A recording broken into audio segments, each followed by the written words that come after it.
video, I will be making chicken and tasso jambalaya from Paul Prudhomme's Louisiana Kitchen by Paul Prudhomme, published in 1984.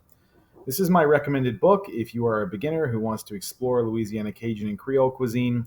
It has all of the classics, including multiple recipes for gumbo and jambalaya, as well as po' boys, etouffee, many crawfish and seafood dishes, and so much more. It even has a recipe for Louisiana turtle soup if you can find turtle meat. There are pictures in this book, but they are collated in picture sections rather than on the pages of the recipes, if that's a thing that's important to you. In any event, definitely start here if you want to get into Cajun food and then go into other great Cajun cookbooks, of which there are many. Specifically, I like Mosquito Supper Club and Turkey and Wolf. But this is a type of cuisine that you can get really deep into with many great recipes, especially if you enjoy spicy food. So with all that being said, we're going to hop into the kitchen.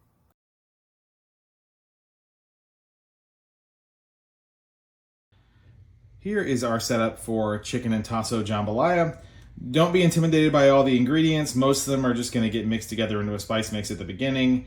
And there is a fair amount of prep work of chopping things and some specialty ingredients. But real quickly here, obviously chopped chicken. This is all white meat. This is tasso, which is a type of ham. I live in North Florida. It's kind of a Cajun Louisiana thing. I live in North Florida and I had to go to a specialty meat market to get it.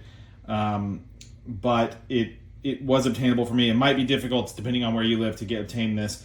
If you can't, I'll try to look and see and put in the comments or in the description if there's any good substitute for this. Moving on, we have rubbed sage, dried thyme, cayenne pepper, white pepper, regular pepper, tomato sauce, bay leaves. That's not minus the tomato sauce. That's going to go into the spice mix. Then salt, chopped tomatoes, chopped bell pepper, chopped onion, chopped celery, butter, minced garlic, chicken broth, and then this is another sort of key ingredient for Cajun cooking, which is parboiled or converted rice. You can usually find this just about anywhere. It's just not your typical long grain rice. So make sure you get some of this if you're going to make some jambalaya. So, all right, with all that being said, let's get started. All right, I went ahead and mixed together our spice mix just to show you. And the next thing we're going to do is go ahead and go to the stove and start frying some of the meat. All right, over a heavy saucepan here, I went ahead and melted butter.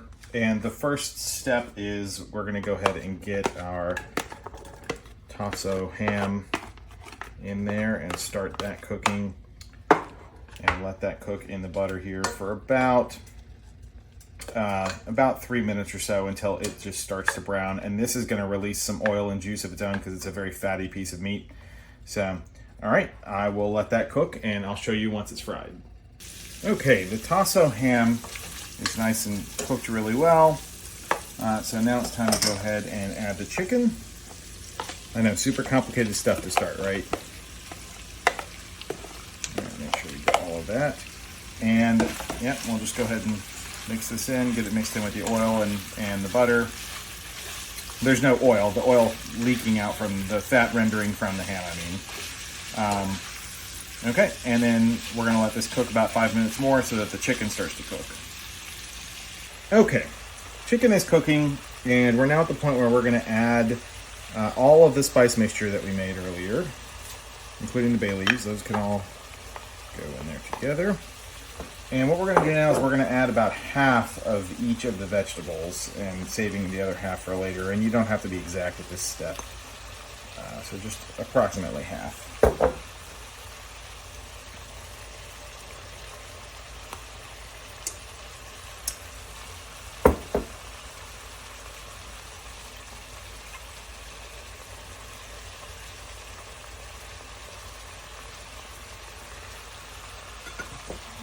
And we also want to add, don't want to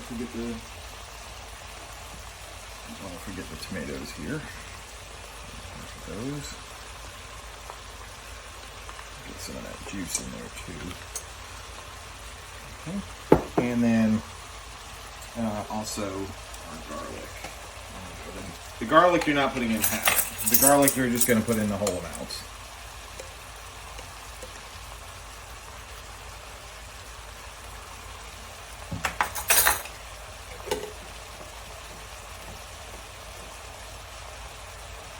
Okay, and now we're going to be back to Look at that. Look at all those wonderful vegetables and meats mixed in together. And now the starting to get coated in the spices too. So this is going to take about somewhere between 5 to 8 minutes to get the vegetables soft and to really sort of incorporate all these flavors together. So I'm going to let you go here again while this, look at that. You can see the spices are now mixing with the juices and they're starting to coat everything. And I can tell you, it's too bad we don't quite have smell-o-vision yet, right? Because I can tell you the smell coming off of these is incredible as well. So, all right, I'm gonna let you go and I'll see you at the next step. Go ahead and preheat your oven to 350 degrees. We're gonna need a nice heavy pan to put everything in here. We've got our rice in this mixing bowl, and what we're gonna do now is we're actually gonna mix the mixture from the stove as well as some chicken stock into this rice and make sort of a thick liquidy mixture we're then gonna put inside this pan.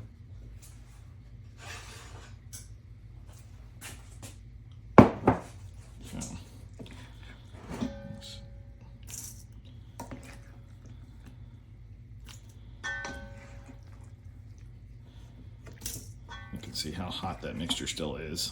That's why I'm not tempting fate by putting my hands all over it yet. And don't worry that these bay leaves are still in here. The bay leaves will get dealt with at the end. Let's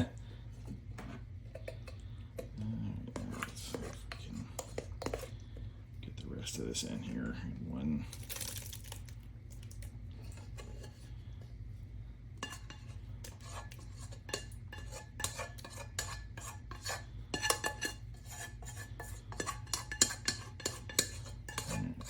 All them vegetables out of there.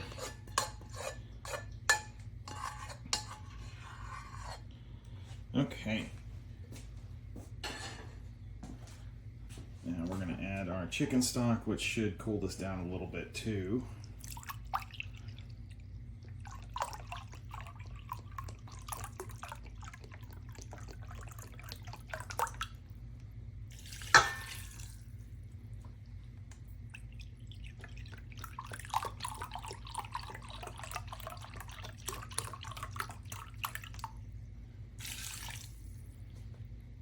You can see, much like if you see my video for arroz verde, the chicken stock seems like it's washing away a lot of the coloring on the chicken right now. That's normal. The permanent staining doesn't happen until the final bake. Again, much like the Mexican rice recipe. So let's go ahead and get all this mixed together.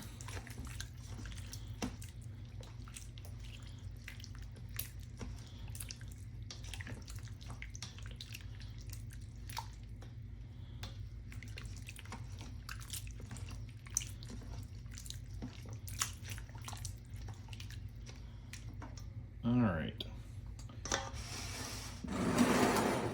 Now let's just get this all inside our baking dish.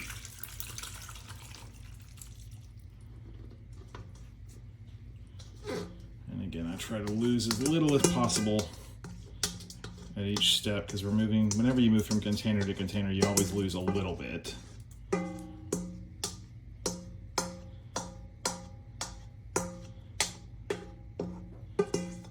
Okay, and let's distribute everything evenly here. Particularly the rice. It's hard to see where the rice is. The rice tends to sink down towards the bottom, but just by feeling it out with your serving spoon here, or your mixing spoon, you can usually kind of just figure out where it all is. And that rice is going to absorb a ton of this liquid as it cooks. So, okay, my oven is preheated to 350 degrees. So we're just gonna put foil over the top of this and then put it in the oven, and it's gonna sit in there for about an hour, and then it'll be done and we'll see the finished product. Okay, it's been an hour and I'm about to unmold, or not unmold, but open, and hopefully I didn't screw this up and this will look good.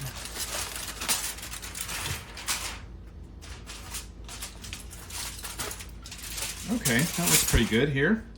So this is the point at which we're going to remove the bay leaves, by the way. Now that they've given us all of their flavor, and all that's left is the inedible leaf. And now I was lucky that they were both just right there on top. And you're actually supposed to now, yeah, look at that. You're supposed to now mix it all up again, because obviously there's some, physics being what it is, there's some gravity things that happen and density things that happen as you're cooking, where things settle on one side or the other of the pan, or the top or the bottom.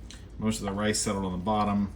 So you're just going to mix this up, and you now have some delicious chicken and Tasso Jambalaya. And we are going to enjoy this tonight. So, all right. All right, I'm going to plate one up, and then we'll be wrapping up. Okay, and that is our completed plated chicken and Tasso Jambalaya. It's really good. It's really spicy. It's not spicy in the sense of being like pepper spicy. It's spicy in the sense of having a lot of spices in it. Very good, very quintessential Cajun Louisiana cuisine. If you love that, you definitely want to pick up Paul Prudhomme's Louisiana Kitchen and make some recipes out of it. I've made a few now, and they're all really good. In any event, if you enjoyed this video, if you enjoy any of my videos, please like and subscribe, and I'll see you at the next one.